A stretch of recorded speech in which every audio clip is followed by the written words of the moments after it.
Self-esteem is earned. It's only earned by you with yourself. You're not going to get self-esteem because everybody praises you. Someone can tell you your whole life that you're brilliant, you're a genius, you're beautiful, you're handsome, and you not believe it. Someone can tell you you're a piece of crap and you're never going to become anything, and there's a part of you can say, I'll show you, as many people have, and then they develop drive out of it, right? So it's really, self-esteem comes from doing incredibly difficult things where you know you pushed yourself. It's not virtue signaling, it's not telling people about it. It's what you know inside your soul is true. And the more you do things that are incredibly difficult, and especially things that are meaningful, meaning they're not just about yourself, the higher that esteem would be. I think the most important thing for self-esteem is to find something you care about more than yourself. And so when you find something you care about, whether it's your kids or whether it's something, your job, your career, whether it's a mission you have, that's something you want to bring to the world, nonprofit, doesn't matter what it is. If you find something you care about more than you won't be thinking about yourself all the time, and all your bullshit self-esteem shit just goes out the window. You can have crappy self-esteem and achieve a hell of a lot. Now, the real question is, what do you want? And I think if you want an extraordinary life, which my definition of that is life on your terms. Like, what's my idea? It might be different than yours completely. Some people, it's 3 beautiful children, a white picket fence. Some people, it's building a multi-billion-dollar business. Somebody else, it's writing poetry, right? So instead of looking for somebody else, it's like, okay, what do you really want from your life? And aligning yourself with moving forward towards what you really want.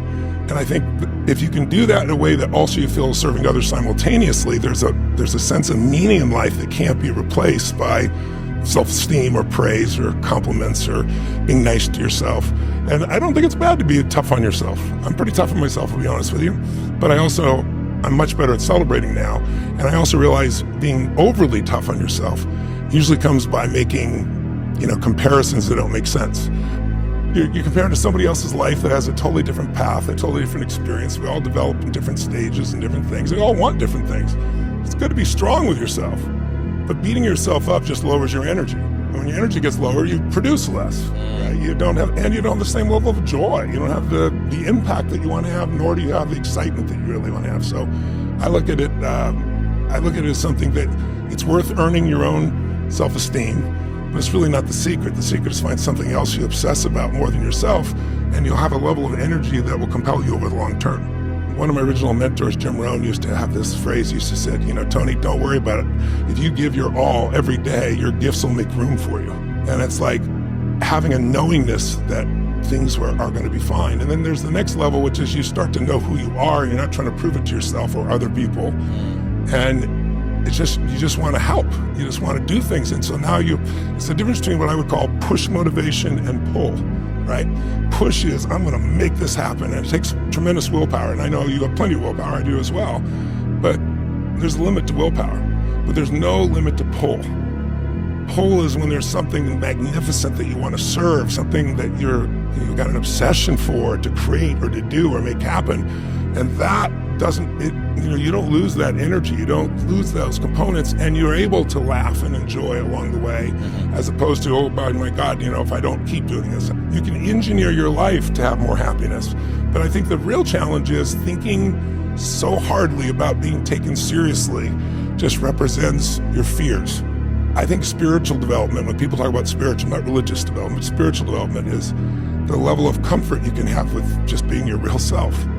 And I think that's not an easy task, because we all are trying to be something, but we already are that something we're trying to be. That doesn't mean you can't be better, but it's like accepting and appreciating what you really are, and instead of projecting, something else. It takes a lot of pain out of your body, takes a lot of wasted energy out. It gets a lot of fears to just disappear. And I don't have an easy path for that. I think it's the hero's journey. What is it? Your life is ordinary and everything seems fine, and then something hits you, and it's the call to adventure. It doesn't feel like a call. It feels like some issue that's happening in a relationship with your kids. But if you take the call and you go on the journey, you're going to battle with internal things within you and external things. But if you keep going, you're going to eventually slay your dragons, and you come out the hero of your own life, and you have something to share that isn't bullshit. It's not something you read somewhere. It's something you've lived. And then, by the way, as soon as you do that, it happens again. You're called on another journey. You have a new level of challenge that you need to go on. It just never ends, but it makes life really, really beautiful. We don't experience life. None of us do. We experience the life we focus on. right? When you're in a totally negative state, the world's going to end, and there are people like believing that in the next 12 years, the entire environment's going to collapse and they won't have a child. You got to look at the impact of what you're believing, and you got to look at and say, where's my focus going?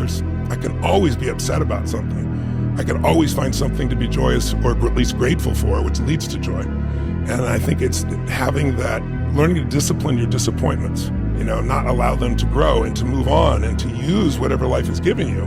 But to me, it's like, I think there's 3 decisions that people make every moment of their life. Now, I'm not saying they make them consciously.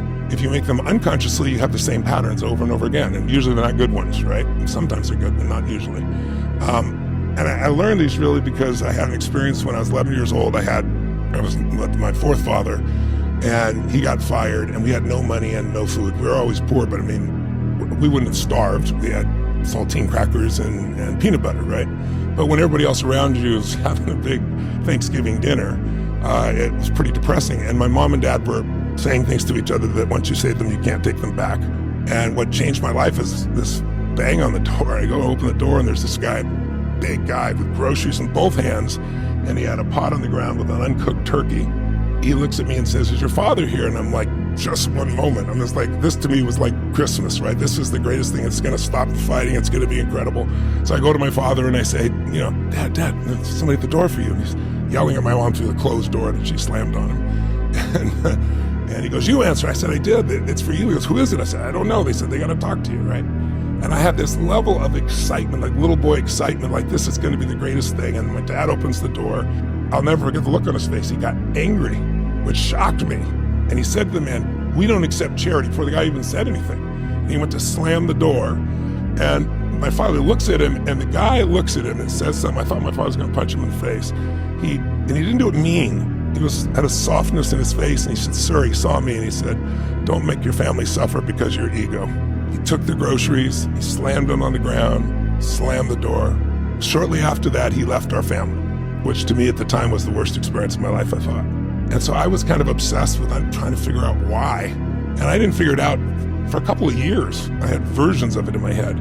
These are the 3 decisions that I think everyone makes every moment. First, you're doing it right now. What are you going to focus on? You're going to be focusing on my story I'm telling you. You're going to be focusing on the next question you're going to ask. You're going to be focusing on how your stomach feels if you've not eaten. There's a million things you could focus on, literally. But we don't experience life. We experience the part of life we focus on. The bottom line is, I know my father and I had a different experience because we had different focuses that day. I was focused on his food. What a concept. This is cool. He was focused on that he had not taken care of his family. And I know that because he said it about 20 times under his breath. The second decision, though, the minute you focus on something, your brain has to decide, what does it mean? And meaning is what creates emotion, and emotion is where your life is. The quality of your life is the quality of your emotions. If you got $1 billion and every day you're pissed off and angry, your life's quality is called pissed off and angry. If you got 3 beautiful children, a husband or wife you love, but you worry all the time, your life is worry. His focus and then his meaning, that was the worst part. The meaning he gave it was that he was worthless and didn't belong here. Something happens, you say this person is dissing me, disrespecting me, or is this person challenging me, or is this person coaching me, or is this person loving me? If you think they're dissing you, you're going to have a very different emotional reaction than if you think they're coaching you or loving you. And then, of course, that's going to change what decision you make. Because if you're angry, you're going to make a different decision than if you're playful or generous or whatever the case may be. So those 3 decisions control our lives. We all have a pattern of focusing on what we have and at times on what's missing. Which one do you think most people spend more time focusing on, what they have or what's missing? What do you focus more on? It isn't something that comes, the focus on what's missing is not something that comes with someone who is a failure. It comes very much with people who are very successful. And the question then becomes, if you're always focused on missing, how can you sustain happiness? So you'll have drive, right, to keep staying on the hamster wheel of achievement, but you're not going to see much fulfillment, not in a sustainable way. It's impossible. It has nothing to do with you or me, right? It's just software. And we got a soul. We're not software. But you run your software so often, you start thinking your mind is you versus my mind is a tool that I'm going to use. Or if I don't use it, it's going to use me. So the majority of people do that. And by the way, during COVID, that number exploded because so many things were taken from people. They were constantly focused on what's missing, and that produces nothing but pain. Where do you tend to focus more? Your past your present, or your future. We all spend all three, but where do you spend more of your time? Where do you think most people do? Where do you? Most of us who are achievers tend to focus on the future, but all the joy is in the present. The majority of people spend a lot of time in the past, right? And the problem is you can't change it. I think if we make the right decisions, the first one is what we're going to focus on, and that's just a habit. You change anything. Take that person. Why is that person depressed still? Because all that drug does is numb you. And numbing doesn't deal with the issue. What's the real issue? You're constantly focused on what's missing versus what you have. You're focused on what you can't control. And there's two worlds, right? The external world, the internal world. We can't control the external world. We can influence it. It's the part we can control is what's going on inside of us. And that we can control what we focus on. We can control the meaning. We can decide the meaning. We're the meaning makers, and we can decide what to do. And when we make those three decisions, we're in control of our life, and all the anxiety and bullshit tends to go away, especially if we're trying to do that to serve something more than ourselves. Not like you're so unselfish you're not going to succeed, because you can't serve something more than yourself and not benefit. It's like people look at things and they make their focus something like, oh, I'm sacrificing, or I'm going to do philanthropy because, you know, I'm rich. No, you do philanthropy because it's a source of kindness and love. Philanthropy can be your attention. Philanthropy can be your time. Philanthropy can be a buck, $5. Philanthropy can be you're in line with people in Starbucks and you know, I remember doing this research, I couldn't believe it. If you buy 5 people who you don't know their coffee, you get a biochemical change that has a more lasting impact than most things you could purchase for yourself, instead of including large purchases. So it's like, it's intelligent selfishness is the truth. You can't possibly do good and not feel good. When you want some self-esteem, do something worthwhile. So I do a breathing pattern, like a breath of fire type thing to change my physiology for just 2 minutes. And then I do 3 things, and I do it for just 10 minutes. Because my view is, if you don't have 10 minutes for your life, you don't have a life. And I want to prime myself so whatever comes into this world, I have the best chance of handling it really well. And I'm training my nervous system. What's the emotion I want to train? Gratitude. Why? We all know the 2 emotions that destroy your relationship, your business, your life, it's fear and anger. You can't be grateful and fearful simultaneously. You can't be angry and grateful simultaneously. So what I do is I start my day, I make those changes, and I close my eyes or I look out at the water and I think of 3 things that I'm grateful for just a minute each. But I don't think of it like over there, like if you've ever been on a roller coaster and I ask you what it's like, some people remember it over there. No, I remember it like I'm in the front seat going over the edge, because then you get the authentic biochemical changes.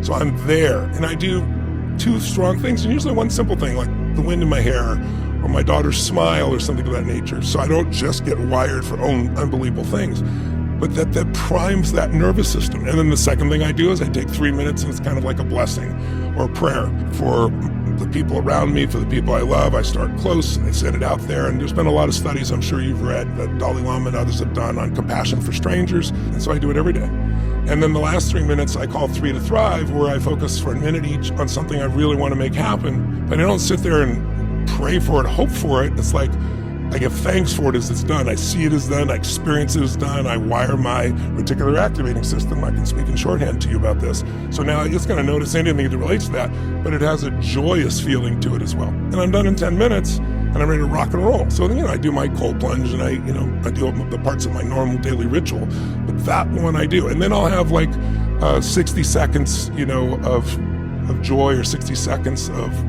peace that I'll do in the middle of the day, and I'll just think of one of those things if I want to reactivate it. I think everything happens for a reason. I think there's a higher purpose.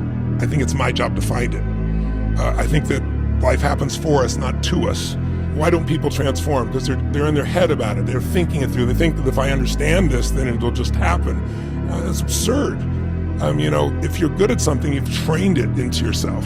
But like you look at somebody like Steph Curry, and you see this guy, shoot the ball from almost half court, jumping on the side of his thing, and he doesn't even look. He turns around and just waves because he knows it's in already, and there's swish, and the crowd goes crazy. And people look at that and go, he's unbelievable. He's unbelievable. He's unbelievable. He's the greatest 3-point shooter in history. There's no one like him. But what they don't pay attention to is that isn't like a little gift, right? He shoots 500 shots every single day, never less than that, 7 days a week, for more than 15 years. His 15-year professional career. He's been doing it since before he was in college. His dad really trained him. So think of that, 3,500 shots a week, 168,000 shots in a year, 2.52 million shots in his 15-year NBA career so he can make 3,600 shots. I tell people, you get rewarded in public for what you practice in private. Your training of your nervous system to do things is what really matters most. And you can't just be in your head. You can learn a language a little bit at a time. And you ask most people, unless they live in a place where they have to use the language and they learn another language in high school and college, they don't speak it anymore. They don't remember 10 words. But if you wanted to learn Italian and you had the time and money, I'd just drop you in Italy, drop you in Rome, and pick you up 4 months later. There's zero question you're going to be speaking Italian because you're seeing it, feeling it, breathing, and doing it. So that's why I do 12 hours a time, 4 days, and people think it sounds insane. But it's only insane if you're not enjoying it. And people love it, even people that get dragged there, because we engage all their senses, not just their head. And so when all your needs are being met simultaneously, time flies. It's like a minute can feel like an eternity when you don't like what's going on. Hours fly by when you're really having a great experience. So I believe the environment where we produce that much energy produces it. Now, if you want freedom, if you value freedom, you can't possibly have it as long as you play the victim role. It's like, have you ever had something happen in your life that was horrible? I mean, it was painful. You'd never want to go through it again in a million years. You wouldn't want anybody else to go through it that you care about. But after 5 or 10 years, you look back and you say, I never want to go through it again, but now I see the wisdom in it. It's like it made me care so much more. It made me so much stronger. It made something in me more. Now, I don't believe like everything's meant to be. I think situations are meant to be, and then it's our job to choose how we're going to use them or be used by them, right? I think that's the difference. But I think, there's nothing to forgive. I know there's nothing, like people say this, but you have so much to forgive. F that, forgive. There's nothing to forgive. I mean, it's like if I get to a deeper truth, a deeper spiritual truth, a soulful truth, it's all like soul contracts. Because we're all here for something more than ourselves. And it's not until you realize that you stop the childhood thing of, I need to forgive people, or I need to, maybe you want to think about what you want other people you want them to forgive you for, or you can make an apology, because we all screw up, we all do stupid things, we all do things we're not proud of at different times. The secret is, do you do something about it, or do you just ruminate, or beat yourself up, or pretend it isn't there? We're not all the same by any stretch, but there are certain fundamental things you go through. I remember some of them were telling me things, like when you're 40, you're going to think this or feel this. I was like, read between the lines. Shut up. You're full of it. You know what you're talking about. But there were certain things that it turned out to be really true. So some of those you experience, but then once you've experienced enough of them, you don't have to wait to experience everything. You can start to project, wait a second here. There's some real deeper truth here. Yeah. And one of those, I think, is it's not hard. I'd invite you to consider, you don't have to hold both. The holding both is like the piece of being afraid that if I really enjoy myself, I won't have the same level of drive. Once you're a fucking achiever, the drive is never gonna leave you. It's just a matter of now you can do it more elegantly if you choose to. What season are you in right now? Because human life has 4 seasons, if we want to call it that, as an oversimplification. 0 to 21 is springtime. What do you know about springtime? Is it hard to grow during springtime? Things grow automatically in springtime. If you start a business in springtime, you're going to think you're the business genius. No, you're just in springtime. Everybody's optimistic. Things grow easily. Goes. It's an overall theme. It lasts about 17 to 20 years on average. And then we exhaust that emotion. It's like even good emotions get exhausted. Did you ever smile so much your face hurt? Right? So it's like you need variety. So then we go into a different season. We go into the summer, which tests you. It's hard. It's more difficult. And then if you make it through that time, you get to reap. And if you make it through that time, you get to be tested again. So it's always, we get easy times and tough times. Why is that important? Well, 0 to 21 is your springtime. Some of us had to go work at 7 or 8 years old, but we're still protected. If there's a war, you didn't go to war, right? Someone fed you most of the time. You're primarily being poured into education, information. So it's a pretty easy time. Then you go 21, 22 to 42. That's your summer. That's your testing period. And I think that's the period that you're coming to the end of. And that testing period, by the way, all the studies show it's the most unhappy time in most people's lives. Because you start out feeling you're invincible. Right? You learned all this stuff and you're like, I don't know if I believe all this crap I was taught. I'm going to do this myself. I'm going to be president of the United States, a multi-billionaire, and have 100 relationships simultaneously, and everyone's going to be happy. And you believe this shit. right? Then by the time you're 35, you're like, oh shit, man, one relationship I have a hard time with. And, oh my God, I got divorced, or oh my God, I'm not present, and oh, yeah. So you're not so invincible. It humbles you, but it also makes you grow, because that stage of summer, you're basically the soldier of society. In fact, if we go to war, that's who goes to war. 22 to 42, a little bit younger, you get the frame. And then if you're in business, you're the soldier. But if you're growing in those first 2 seasons, then you're going to enter your power phase. And your power phase is basically 43 to 63. And again, some people get there at 36, some people get there at some other time, but you get the range. And in that range, it's like you can do more with your pinky than when I work 22 hours a day. Now, I still work 22 hours a day, but now I run 114 companies, not 2, you know? And it's very rewarding, and it's when you really enter your power as a person. If you worked hard in the spring and the summer, then you reap in the fall. If you didn't, you weep in the fall, right? Then eventually, I can tell you this because I'm there now, and I never would have believed it. So I want to plant the seed, the possibility, and my friends, I'm going to say out there, who are also young men, and I think that's mostly your audience, what I can see, who are driven and hungry and want to be their best selves and don't want to settle. That stage is the winter time, is basically, say, 63, 64 to 84 to 104 to 120 if you have that privilege of living that long, the oldest living humans. It's a stage where it is incredibly peaceful if you've done the job in the beginning, because you know who you are. You're no longer trying to prove it to yourself. You're no longer hanging on to the duality you described earlier.